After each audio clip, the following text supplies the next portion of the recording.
Good morning बच्चों आज हम लोग क्लास 6 का संस्कृत पढ़ेंगे।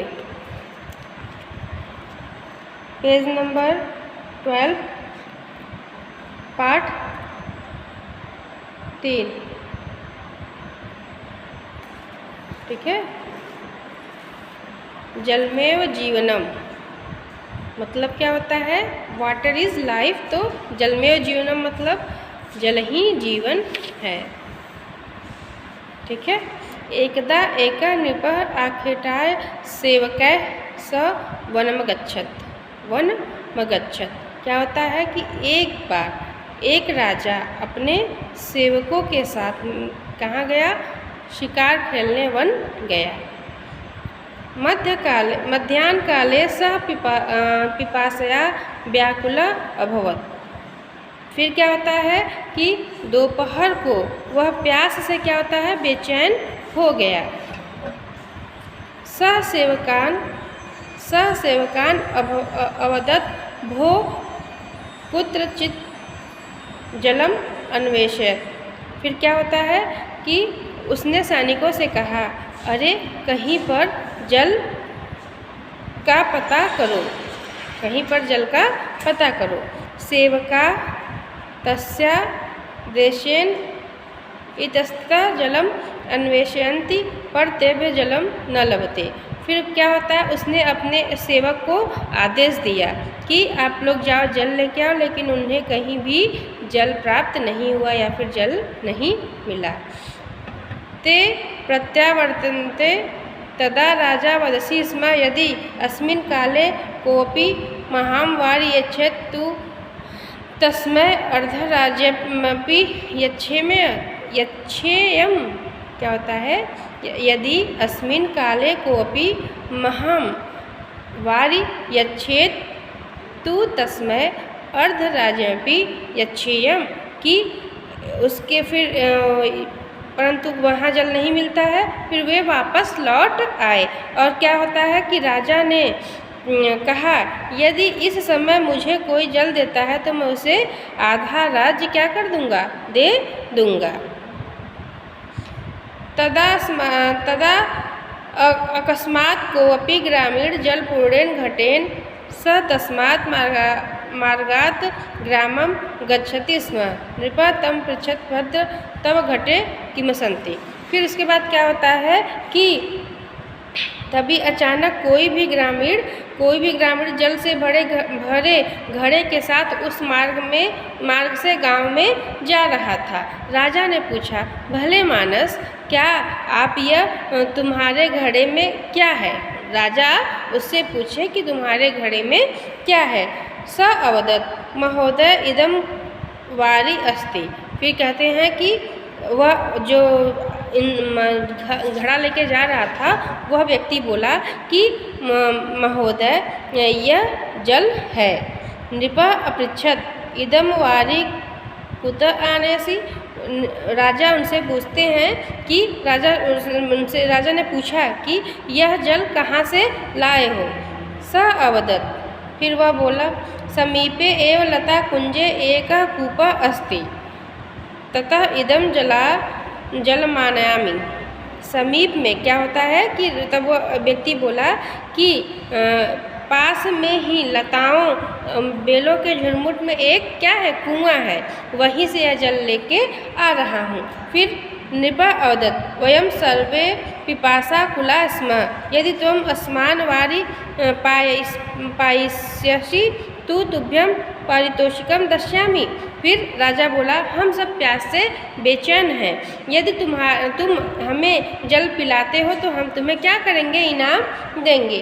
ग्रामीणः सर्वान् वारि पाययाति यति यदा तस्मै नृपः सुवर्णमुद्रा यच्छति तदा स कथयति महोदय कस्येदं मूल्यं। फिर उसके बाद कहते हैं वो जो है ग्रामीण ने सबको क्या किया? पानी पिलाया। उसके बाद राजा उसे सोने की मुद्राएं देता है। तब वह कहता है, महोदय यह किसका मूल्य है? नृपः वारिणः। नृपः जो राजा थे वो बोलते जल का। फिर ग्रामीण महोदय किं कोऽपि वारिणं मूल्यदाने समर्थः अस्ति।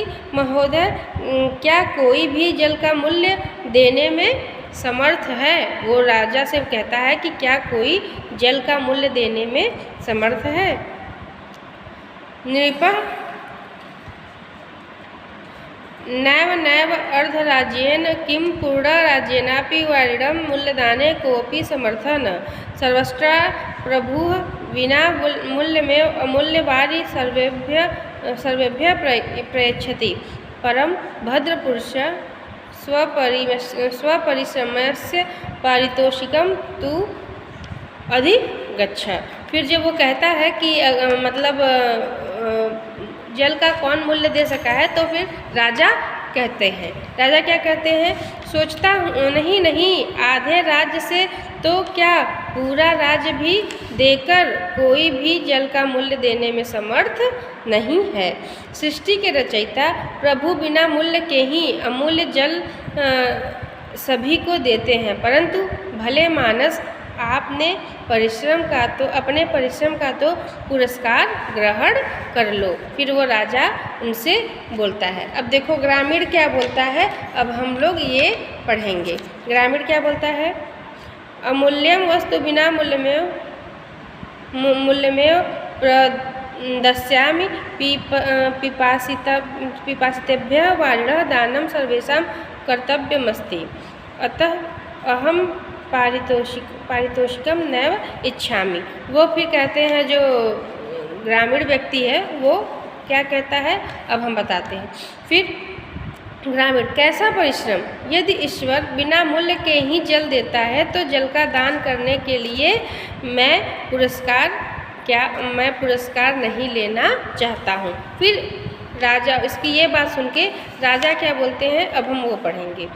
नृपः भद्र धन्य असि त्वं परोपकारं करोषि अन्यच्च पारितोषिकमपि न इच्छासि।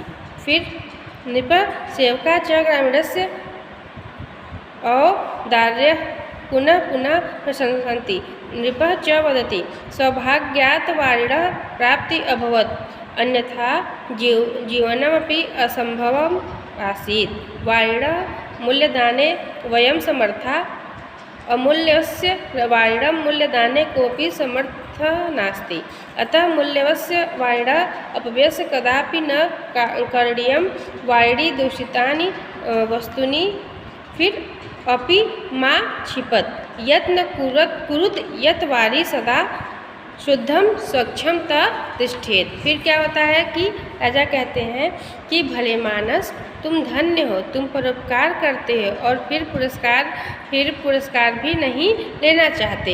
फिर वो क्या होता है कि राजा और नौकर ग्रामीण की बार बार प्रशंसा करते हैं और राजा कहता है सौभाग्य से ही जल प्राप्त हुआ, अन्यथा जीवन क्या था, असंभव था। जल का मूल्य देने में हम सब असमर्थ हैं। अमूल्य जल का मूल्य देने में कोई भी समर्थ नहीं है, इसलिए अमूल्य जल का कभी भी दुरुपयोग नहीं करना चाहिए। गंदी वस्तुएं जल में मत फेंको, प्रयास करो जिससे जल सदैव शुद्ध और स्वच्छ बना रहे। ठीक है।